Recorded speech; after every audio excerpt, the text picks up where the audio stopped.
So behind me is my latest and greatest mistake, if that's what some people that don't like cars would call it. Um, this is a 1990 300ZX 2+2 car that I bought the day before Christmas, and I'll give a little rundown on how that came about. Um, so the car came up for sale on Facebook Marketplace, and 3 or 4 people sent it to me. They knew that I used to be into 300ZXs a long time ago, and I'd been talking about wanting to get one, another one, because I really just love these cars. If you've ever driven one, the power and the smoothness and the handling of them, the way you sit in the car, the way the dash wraps around you, the way the shifter feels, the way they drive, like if you're trying to drift them, they're just really good overall. And so I've been looking for one for quite a while, and when this one came up for sale, it seemed to be fairly cheap. Not in the scheme of 300ZXs as a whole, but for what it was. This car is a 2+2, which means it has 2 front seats and 2 back seats. A lot of them are made as coupes, where they just had 2 front seats and then some storage area in the back. But the 2+2s, they were made in a 5-speed version, but they were never made as a twin turbo. And so when this one came up for sale, it had already had a twin turbo swap done to it. It already had a lot of upgrades and whatnot. And so when they sent me the link, initially I looked at it and I was like, well, it's 2+2. I don't mind a 2+2. As a matter of fact, I prefer it. I'm kind of tall. I got some broad shoulders. It's nice to be able to lay the seat back further than a coupe will allow. And so I've always kind of leaned toward them. So everybody saw it. They know that I like white ones. So they were like, hey, perfect car. It's really cheap for some reason, because twin turbo cars usually go for like $15,000 to $30,000. This one was listed for $6,400. And so when I initially saw it, I thought, man, there's got to be some major issues with this thing. Ignore the fact that the engine's out of it at the moment. So I went to look at it. There was some little things about it that I didn't particularly like.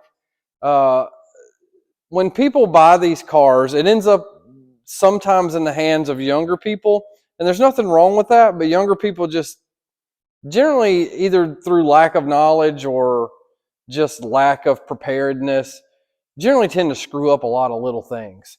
And so when I went to look at it, the pinch welds on the bottom of the rockers, somebody had jacked up on them. I'm assuming it's because of young kids. And the oil pressure gauge was given some issues. I didn't really know what that was about, but I knew they fail quite consistently with these cars. So I kind of ignored that a little bit. The seats are in pretty rough shape. The paint's not 100%, but it's a $6,400 twin turbo swapped 2+2, right? So I'm like, all right, there's some stuff to give and take there. And so I go look at it. Me being the haggler that I am, I offered the guy $5,500, and he turned me down. And so I generally just don't negotiate very well. I don't know why, but I don't. So when I throw an offer out and they reject it, I'm generally the first person to just leave the scene, right? So he tells me he won't take 55. He tells me he'll do 6,200. And then I'm like, I'm sorry, ma'am. I'm not doing $1 more than 5,500.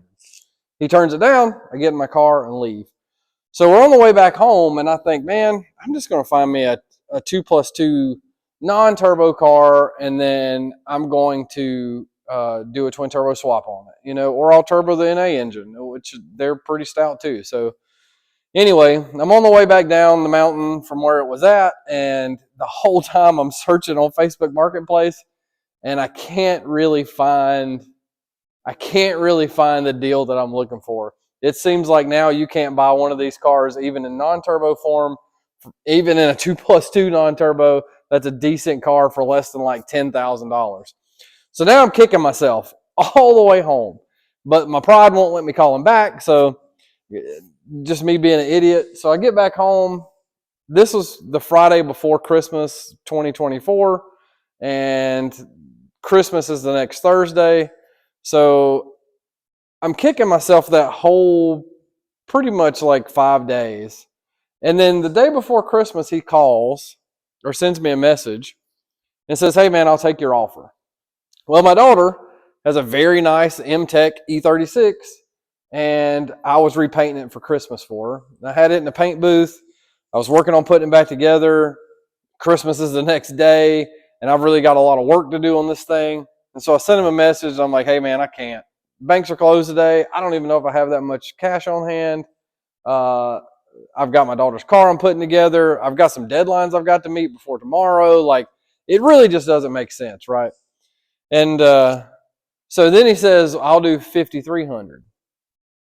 And I'm thinking, well, I might can get this car cheaper than I thought I could get it. And so I'm like, "Hey, I'll do, if you'll take it or you want it gone today, I'll do $5,000. And he says, "No, I've got to have at least 52." And I said, well, my arrogant self again. I say, "I'm not leaving the shop for less than 5,000 or for more than $5,000. I'm sorry, I've just got a lot going on today, whatever." Like 3 hours goes by, I don't hear from him. And then he finally sends me a message, and he's like, "F it, we'll do it. Just come get it, whatever, yada, yada, yada." So I go and I pay him, and we pick it up, and I'm driving it home, and I'm like, man, this thing really drives pretty good. Like, there's not a whole lot of issues. And he had told me it needed to be tuned. So that's where we get into all of the performance stuff that had been done to this car. It's got 615cc injectors in it. It's got upgraded Z1 turbos in it, which those alone are like $2,500. It's got a one-piece drive shaft in it.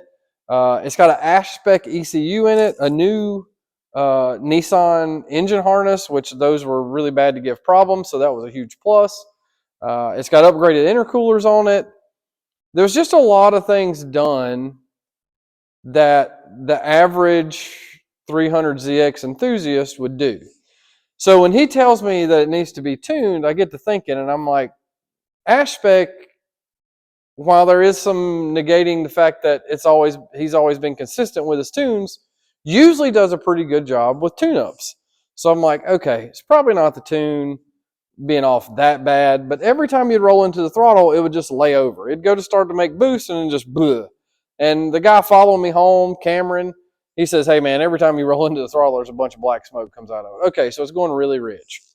So I get it home, and I'm like, you know what? I'm going to pull the spark plugs out, do a compression test, just get an analysis of what the engine is internally, make sure it's healthy, just go through that whole 9 yards. Maybe it's blowing the spark out, which some of these cars are bad for because the coil packs aren't that strong. So I get it back home, and I'm in the middle of pulling the spark plugs out. My kids were here in the shop just hanging out that day, playing, whatever, working on some stuff. And I go to take one of the spark plugs out of the hole, and I lean over onto one of the charge pipes, and it just falls off the throttle body. Well, if you know about how these cars work, they have a mass airflow sensor that's before the turbos. So if they're moving a bunch of air, but it's not going in the engine, like it's got a boost leak, then all that registered air is telling the ECU, "Hey, we need more fuel." And so the car will naturally just go so fat that it won't run. So as soon as that boot come off of the throttle body, I was like, okay, I don't really need to dig any further. So I take and put everything back together, hook that boot back up, take it out on the road, and sure enough, it is alive. And I honestly, at that moment, remember thinking, there is no way that these cars felt this good 20 years ago. There's no way. And so I take another rip, and I'm like, let's see how much boost it's making. How much boost it's making. So I get the boost gauge working properly. It was already in the car, and take it down the road. It's only making 10 pounds. And I got to thinking, man, this is not exactly what I expected. So I get to looking at it. It's got downpipes on it. It's got full exhaust on it. Like, whatever. I contact Dean Moslow, and Dean's like, yeah, on 10 pounds with those turbos, it's probably going to make better power than you expected. Come to find out, strap it to the dyno, it makes like 365 at the wheels on 10 pounds. And I'm like, darn, this is pretty solid. So anyway, I drive it around for a couple of weeks, having a lot of fun with it, taking my friends for rides in it, like just enjoying the car that I just basically stole. And At some point in time, the car starts to run a little warmer than it's supposed to. Okay. And when I bought the car, I thought, well, I'm buying it cheap enough, right? Like, even if it needs an engine, I can probably work that out. So I get it back to the shop. I check the coolant. Coolant level's a little low. And I was like, okay, that's probably it. Top it off with coolant. Drive it around for another 3 or 4 days. Everything seems good. I go to pick my son up to bring him back here, and it's about 30 minutes to where he was at. So it's about an hour round trip. And on the way back, it really starts to creep up. It gets around 3/4 of the way on the temperature gauge. Who knows what that is by Nissan math? But I automatically register that there's got to be an issue because these things have mechanical fans on them. The mechanical fan was working, but I couldn't feel any heat coming out from behind the fan on the radiator. So I was like, man, something's got to be the problem. Maybe it's a thermostat, whatever. Get it back here, super low on coolant. Okay, so I put it on the lift, pressurize the cooling system, and we get to looking, and it's coming out of the driver's side head gasket on the very back. And so initially, I think maybe a head bolt's loose because the engine had just been out of the car 2,000 miles ago. It was 5 years ago, but it was only 2,000 miles ago. So I'm thinking, well, maybe the head bolts need to be retorqued, whatever. The coolant's coming out toward the exhaust side of the head at the very back, right up against the firewall. And so I pull the lower valve cover. It's got 2 valve covers, one for the intake camshaft, one for the exhaust camshaft on each cylinder head.